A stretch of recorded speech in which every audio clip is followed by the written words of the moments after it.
Hello বন্ধুরা, আপনাদের সবাইকে জানাই শুভ দুপুর। আজকে দুপুরে রান্নাবান্না নিয়ে চলে এসেছি। ভাত তো রোজকার মতো বানায়, তরকারিটাই চেঞ্জ হয় সবার। আর দুপুরের অনেক শুভেচ্ছা শুভকামনা জানাই। এখানে করেছি বেগুন ভাজা এটা, আর এখানে ভেতুয়ার শাক করেছি আজকে।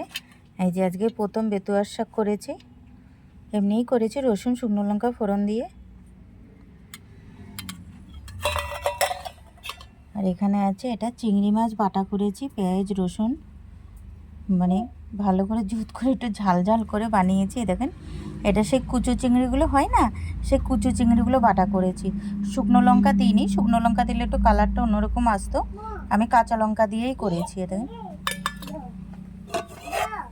আর এখানে আছে ফুলকপি কষা কষা করে করেছি, এটাও পেঁয়াজ টমাটো দিয়ে করেছি, আদা বাটা দিয়ে ভালো করে।